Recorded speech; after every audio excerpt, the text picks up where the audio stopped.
Hi there, and welcome to this week's edition of Top End Track Talk.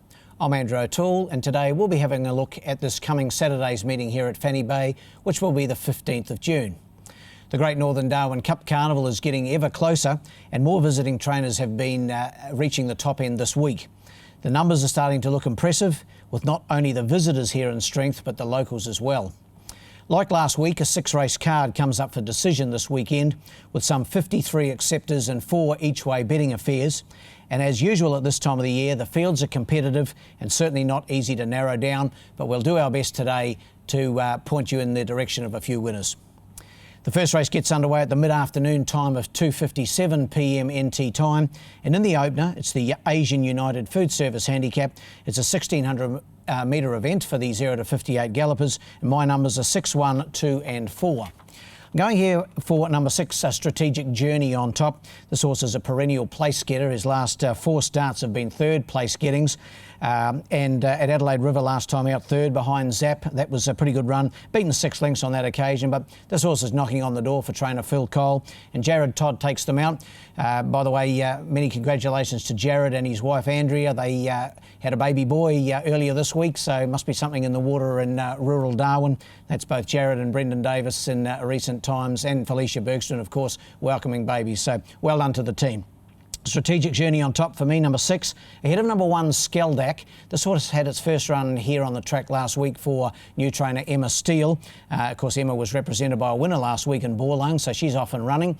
Skeldak finished 5th the other day behind Bridgie Flyer, but I didn't mind the run. Was only beaten 5.5 lengths. Raymond Viger goes on this week, and I've got it in to run second.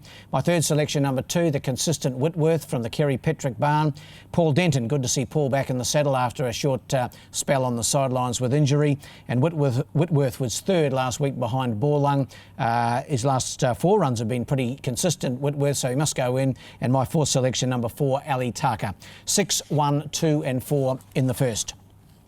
The second's the Ladbrokes Handicap. It's for the 0 to 70 gallopers over 1,300 metres, and like last week's 0 to 70 event, it's another competitive lineup. The numbers here, 2, 9, 4 and 1. Going here with number 2, Captain Apollo. We had him on top last time out to complete a hat-trick, but just forget the run last time out. That was on the 25th of May. Rider Brendan Davis on that occasion when the horse jumped out of the gates.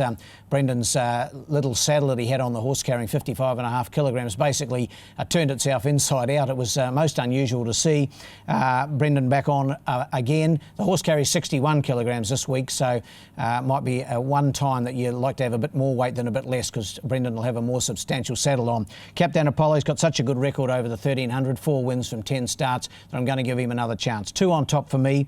Ahead of number 9, that's Wicked Promise. Now, this horse, his last couple of runs have been really good. He was a winner at Alice Springs 2 starts back, and then second behind Lotion in the Tennant Creek Cup. He's coming back in trip from the 1,600 to the 1,300. That's probably the only question mark. Jared Todd takes them out for Phil Cole. In for third, number 4, Rocherville. Very much in form from the Carl Spry stable. Matthew Hart continues his association with the horse. Well, actually, he doesn't. He's going on because Carl's not riding in this one. So Rocherville is going really well. He's won 2 of his last 4 starts, actually 3 of his last 5. He's had a little freshen up. Hasn't raced since the first weekend in April, the 3rd of April. Carl's freshened him up with the carnival in mind, and he's up over 1,300 metres here rather than the 1,600 that he's been racing at over recently. But I'm sure he'll race well. He's a pretty consistent galloper. And in for fourth, number 1, Gracious Prospect, to be ridden by New South Wales jockey Terry Treichel. He's here for the carnival, attached to the Neil Dyer stable. Those numbers, 2, 9, 4 and 1 in race 2. The third's the Sign City Handicap. It's the 0 to 58. It's over 1,200 metres. Numbers here, 4, 1, 3 and 2. Going here with number 4, Tiger Trap. A last start winner for Dick Leach at Adelaide River, and Sonia Wiseman continues her association with this horse and the stable. I liked the way it did the job the other day. Off the grass last week, back onto the dirt this week. I still think Tiger Trap will be very hard to beat.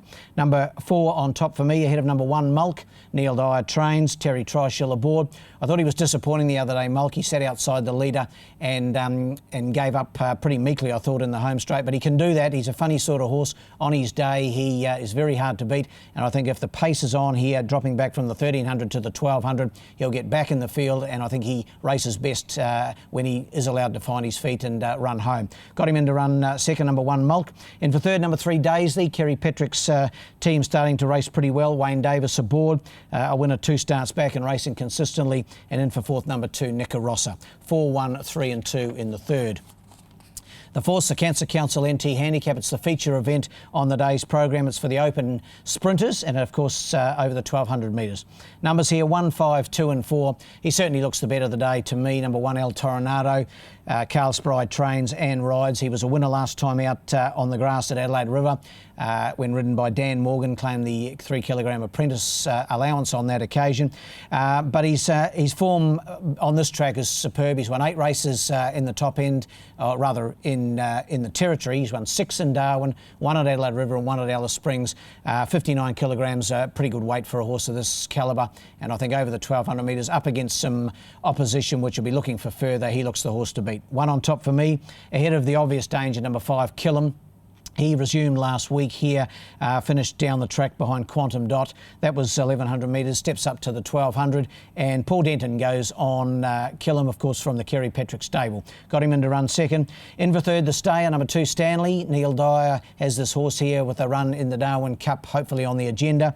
He's had a couple of trials since arriving, and he should show up, even though this distance a bit short of his best. And in for fourth, number 4, the Alice Springs Cup runner-up, Lake Jackson. He's had a freshen up since that event on the first weekend in May, and he could sprint well in a fresh state. 1, 5, 2 and 4 in the fourth. The fifth is the 10 Darwin Trobus Maiden. Obviously for the maiden gallopers, it's over the 1,100 metres, and it's the second last of what promises to be 2 really tough races here, races 5 and 6 on the card. This is a capacity field, or very close to it. It's got 10 runners, and the last will be a capacity field. My numbers in this, 10, 3, 2 and 5. Going here with number 10 Stratego from the Cherie Lawler stable. Barry Huppert's aboard. He's only had the 1 start in Darwin. That was on the 25th of May. Finished third to Go Gold Coast. Liked the way it fought on after leading. With that 1 run under its belt, I think it'll take a power of beating in what's an even maiden field. In for second, number 3 Dunkirk. He's had a couple of runs in the top end for David Bates. 2 third placings, 1 here, 1 at Adelaide River. Dan Morgan goes aboard, claims the 3 kilogram allowance.